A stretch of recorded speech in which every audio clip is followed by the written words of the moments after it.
Oui, ce soir, on attend avant tout des nouvelles de Gaston Defferre, le député maire de Marseille, qui a été hospitalisé cette nuit et qui est dans un état préoccupant. D'ailleurs, l'ancien Premier ministre Laurent Fabius est sur place et nous appelons, je crois, tout de suite la station de Marseille. Bien sûr, est-ce la fin d'un règne ou d'une grande carrière politique? C'est la question que je pose à l'un de mes confrères en direct de Marseille. Je me tourne vers le mur d'image. Je crois que c'est Dominique Gonod qui est avec nous depuis le plateau de FR3 Marseille. Dominique, c'est à vous.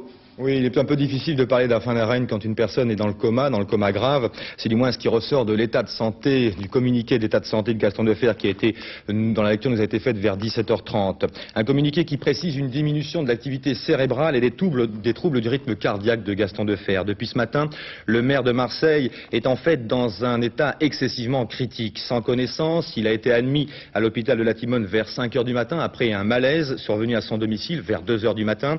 Gaston Defferre sortait d'une réunion harassante, une réunion politique au sein du Parti Socialiste, section des Bouches-du-Rhône.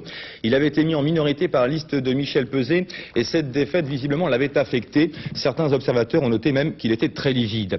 Seul dans son appartement, donc, le maire de Marseille a juste eu le temps de téléphoner à son médecin traitant avant de perdre connaissance et de heurter la tête la première le coin d'une table. Ce n'est que 3 heures plus tard que Gaston Defferre a été hospitalisé, mais il avait perdu beaucoup de sang. Diagnostic des médecins, traumatisme crânien grave et hémorragie externe. À l'hôpital de la Timone, l'attente se poursuit donc. Le prochain communiqué médical est prévu vers 21h30, à moins que, en attendant, à son chevet défilent diverses personnalités, dont, vous l'avez dit, Laurent Fabius, venu spécialement de Paris et qui est resté plus de 3 heures dans l'antichambre de Gaston Defferre. Dominique Gonod, je vous remercie.